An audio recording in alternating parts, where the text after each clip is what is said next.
नमस्कार दोस्तों, मैं एस्ट्रोलॉजर सचिन स्वागत और अभिनंदन करता हूं अपने सभी प्रिय दर्शकों का। शनि और चंद्र का विष दोष कहीं आपके जीवन में विष ना घोल दे 16, 17, 18 तारीख शाम तक, क्योंकि विष दोष का निर्माण हो रहा है और इसका प्रभाव आप पर, आपकी राशि पर पड़ेगा। मृत्यु तुल्य कष्ट आप झेल सकते हैं। मृत्यु तुल्य कष्ट के बराबर परेशानी हो सकती है, इसका सामना करना पड़ सकता है। कुल मिलाकर अगर हम देखें तो आपको 16, 17, 18 इन दिनों में तो सावधानी रखनी है, इसके बाद भी सावधानी रखनी है अगले 5 दिन और, क्योंकि आने वाले इसके अगले जो 5 दिन है यानी 18 से 23 तारीख तक वो भी आपके लिए मृत्यु तुल्य कष्ट ला सकते हैं, क्योंकि इस समय में मृत्यु पंचक का निर्माण हो रहा है। तो 16, 17, 18 से लेकर 23 तारीख तक सावधानी बरतने की आवश्यकता है। और इन सभी दिनों में शनि की अशुभ कृपा या शनि का अशुभ प्रभाव आपके जीवन को अस्त व्यस्त कर सकता है। आपकी राशि पर विष दोष का क्या प्रभाव होगा, पंचक में हमें क्या नहीं करना है, यानी मृत्यु पंचक में क्या नहीं करना है, ये सब कुछ मैं आपको इस वीडियो में बताऊंगा। ये वीडियो बहुत महत्वपूर्ण है, समझ लीजिए। आपकी हंसती खेलती जिंदगी में जहर घुल सकता है। यह जानकारी चंद्र राशि और नाम राशि पर आधारित होगी। आपकी राशि के अनुसार अब मैं आपको बताने जा रहा हूं। वृषभ राशि की बात करेंगे। भाग्य भाव, ये देखिए कुंडली सामने आ गई। भाग्य भाव में कौन बैठा है? शनि बैठे हैं और शनि के साथ में बैठे हुए हैं चंद्रमा। तो ये शनि और चंद्र का विष दोष बन गया। शनि क्या है? शनि न्याय के देवता है। चंद्रमा एक सुंदर सौम्य ग्रह है। शनि को काला, कुरूप, लंगड़ा माना गया है और चंद्रमा वहीं खूबसूरत ग्रह है। तो एक लंगड़ा इंसान, एक कुरूप इंसान और एक सुंदर नारी, दोनों का मिलन नहीं है।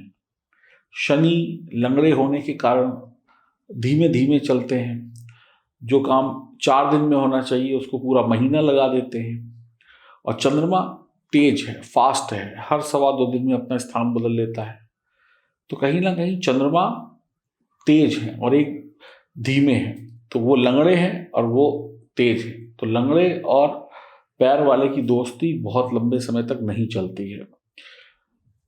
चंद्रमा स्त्री है, सुंदर स्त्री है, और शनि एक कुरूप, काला, भयानक दिखने वाला ग्रह है, पुरुष है। तो जब भी इन दोनों का मिलन होता है तो जहर बनता है। जहर जैसी जिंदगी हो जाती है। विष जो है वो मृत्यु के समान होता है। विष मृत्यु को नजदीक लेकर आता है या मृत्यु तुल्य कष्ट को नजदीक लेकर आता है। अब आपकी जन्म कुंडली में आप देख रहे हैं भाग्य भाव में ये विष दोष बन रहा है। तो जिस भाव में ये विष दोष बनता है उस भाव से मिलने वाले शुभ परिणाम खत्म हो जाते हैं लगभग। तो भाग्य को कमजोर कर देगा यह विष दोष। भाग्य का सपोर्ट नहीं मिलेगा। आप सिर्फ मेहनत करेंगे, इतनी मेहनत करेंगे कि जितनी मेहनत का आपको रिजल्ट भी बहुत कम मिले या मिले ही ना। दरिद्रता, आलस, ये सब बढ़ जाएगा। बहानेबाजी, शारीरिक कष्ट बढ़ जाएंगे, नकारात्मक सोच हो जाएगी। कहते हैं जब विष दोष बन रहा हो तब व्यक्ति जिस कुत्ते की सेवा करता है, कहते हैं कि जब विष दोष बन रहा हो तो व्यक्ति जिस कुत्ते की सेवा करता है, यानी जिस कुत्ते को पालता है, पोसता है, रोटी खिलाता है, उसका ख्याल रखता है, वही कुत्ता उसे काट खाता है। तो इसका मतलब समझ गए कि वक्त खराब है। तो एक दिन वही कुत्ता जिसकी आपने बरसों या महीनों सेवा करी और वही आपको कुत्ता काट ले तो आपको कैसा लगेगा, ये आप खुद बताइएगा। आपके मित्र, आपके सगे संबंधी जो व्यक्ति हैं, जो आपके आसपास व्यक्ति हैं जिनको आप अच्छा समझते हैं, जिन्होंने आपका हमेशा कुछ ना कुछ खाया है, जिनके लिए आपने कुछ ना कुछ किया है, वो सब व्यक्ति मौका आने पर आपको धोखा दे देंगे, परेशानी दे देंगे। अच्छा नहीं बुरा ही बुरा करेंगे आपके साथ। आप ये उम्मीद लगाएंगे कि मैंने उनके लिए बहुत कुछ किया, तो अब मेरी जो समय है थोड़ा कष्टकारी है, तो मुझे उनसे कुछ हेल्प मिल जाए, ऐसा नहीं होगा। नारद पुराण, फल दीपिका जैसे जो बड़े ग्रंथ हैं, इन ग्रंथों में भी शनि और चंद्र के विष दोष की जो जानकारी दी गई है और उसको अशुभ बताया गया है। जिस भाव में ये योग बन रहा है उस भाव में कमी आती है। आपकी गोचर कुंडली में नवम भाव में बन रहा है, तो कुंडली का नौवां घर क्या है? विश्वास का है, दिव्य पूजा का है, पिछले जन्मों में या पिछले दिनों में किए गए जो कर्म हैं उनके फलों का है। तो नवम भाव भाग्य का निर्माण करता है, पिता है नवा भाव भाग्यशाली बनाता है, नवम भाव धर्म है, पवित्रता है, उच्च शिक्षा में भी नवम भाव को देखा जाता है। तो अब आपको इन सब चीज़ों का अभाव देखने को मिलेगा।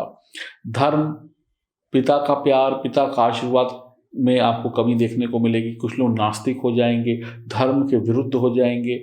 तो नवा भाव जो है उसका कारक ग्रह कौन सा है? उसका कारक ग्रह है देवगुरु बृहस्पति, और देवगुरु बृहस्पति उसका कारक ग्रह है। और राशि कौन सी है वहाँ पर?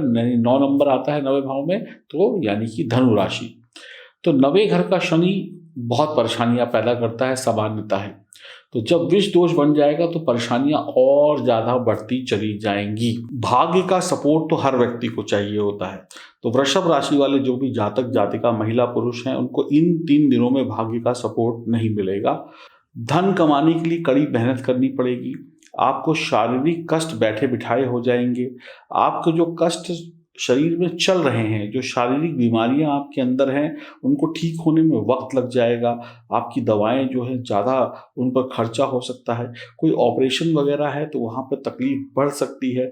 शनि चंद्र का संबंध जो है आपको अशुभ फल देगा, तो हर एक क्षेत्र में देगा। अब मेहनत बहुत है, कष्ट बहुत हैं और सावधानी भी बहुत है।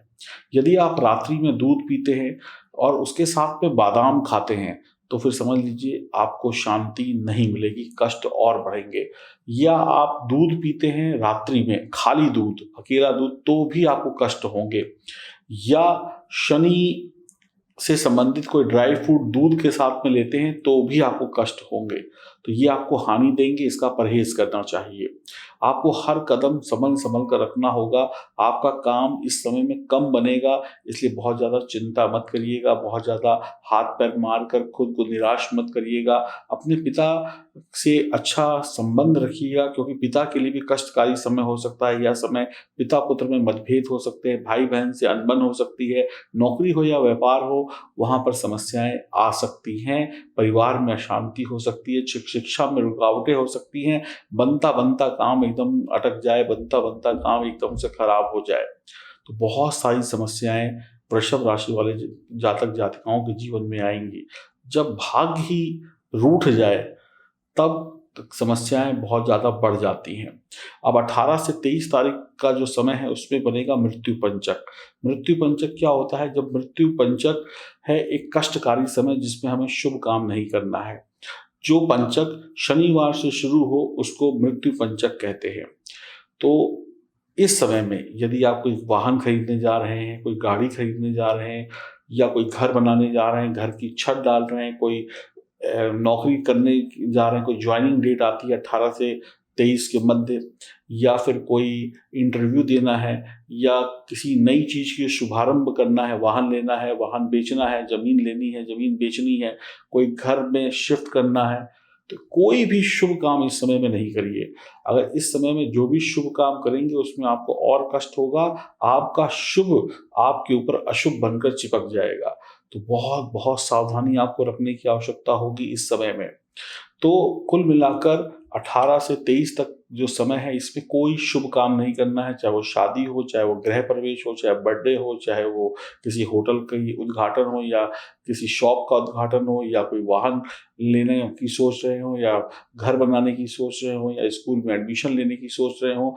अगर हो सकता है संभव तो इन दिनों में कोई अपना ऑपरेशन वगैरह भी ना कराएं। अगर टल सकता है तो टाल दें, आगे की डेट ले लें। इन दिनों में कोई विदेश यात्रा करने से बचें, कोई नया कॉन्ट्रैक्ट करने से बचें। इन समय में अगर आप कहीं नौकरी ज्वाइन करने जा रहे हैं तो भी आपको रुकना चाहिए। इस समय में यदि आप कोई भाषण देना चाह रहे हैं, कोई प्रेजेंटेशन दिखाना चाहते हैं अपने बॉस को, तो उसके लिए भी रुकें। शादी के रिश्ते जोड़ने के लिए भी आपको रुकना चाहिए। किसी को प्रपोज करना है, किसी से अपने दिल की बात कहनी है, तो इस समय में अवॉइड करना चाहिए।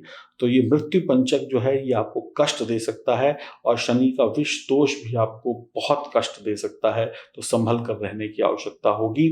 तो हमें क्या करना है? हमें एक तो कोई शुभ काम नहीं करना है पंचक के दौरान, मृत्यु पंचक के दौरान। दूसरा, भगवान शिव की आराधना करनी है। ओम नमः शिवाय मंत्र का निरंतर जाप करना है। जितना संभव हो सके शिव जी की आराधना करें, आपको लाभ होगा और विष दोष का प्रभाव धीमे धीमे कम हो जाएगा। आप नंगे पैर मंदिर जाएं और शिव जी पर जलाभिषेक करें, दूधाभिषेक करें, उससे आपको अत्यंत लाभ होने वाला है। तो आप इतना करके भी शनि के अशुभ प्रभावों से बच सकते हैं। और पंचक का तो एक ही इलाज है कि कुछ भी शुभ ना करें, बस हरि नाम जपते रहें। अगर इसके बावजूद भी आपके जीवन में बहुत सारे कष्ट हैं तो आप दिए गए नंबरों पर संपर्क करके अपने बारे में, अपनी कुंडली के बारे में जान सकते हैं। हरि ओम, नमस्कार।